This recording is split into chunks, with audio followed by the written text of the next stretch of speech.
Hi hello வணக்கம். இன்றைக்கி ஒரு மினி விலாக் பார்க்கலாமா? இன்றைக்கி கொஞ்சம் கோயிலுக்கு போகிற வேலை இருந்தனால ஃபேமிலியோட கோயிலுக்கு கிளம்பிட்டோம். கோயிலுக்கு போயிட்டு ரீச் ஆனோடனே பார்த்திங்கன்னா நாங்கள் பொங்கல் வைக்க ஸ்டார்ட் பண்ணிட்டோம். இன்றைக்கி நாங்கள் வெண்பொங்கல் தான் வச்சோம். என்னை அரிசி போட சொன்னாங்க. நானும் போய் 3 டைம் அரிசி போட்டேன். வச்சுட்டு நாங்கள் அப்படியே கோயிலில் சாமி கும்பிடலான்னு சொல்லிட்டு உள்ளே போயிட்டோம். உள்ளே போனால் அழகழகான சிலையெல்லாம் வச்சுருந்தாங்க. அங்கே போயிட்டு நம்ம ஒரு வேண்டிகிட்டு நம்ம நினச்சி நடந்த உடனே நம்ம இங்கே சிலை வைப்பாங்களாமா மாதிரி. அங்கே நிறைய சிலை அழகாக இருந்துச்சு.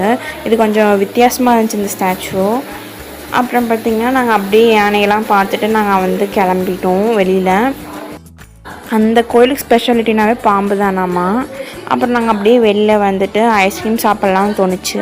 பக்கத்துலேயே ஐஸ்கிரீம் கடை வச்சுருந்தாங்க. நாங்கள்லாம் ஆளுக்கு ஒரு ஐஸ்கிரீம் வாங்கி சாப்பிட்டாச்சு. அப்புறம் நாங்கள் இந்த பாம்பு புத்துக்கு மஞ்சள் குங்குமம் போட்டு நல்லது நடக்கும்னு சொன்னாங்க.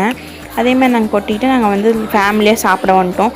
கோயிலுக்கே நாங்கள் புளி சாப்பாடு எடுத்துகிட்டு போய் சாப்பிட்டு அங்கேயே உரிலாம் இருந்துச்சு விளையாண்டுட்டு இருந்தோம். அப்புறம் ஜாலியாக நாங்கள் ஃபேமிலியோடு சேர்ந்து விளையாண்டுட்டு அவ்வளோதான். நாங்கள் கோயிலேருந்து சாமி கும்பிட்டு கிளம்பிட்டோம். Okay bye. நெக்ஸ்ட்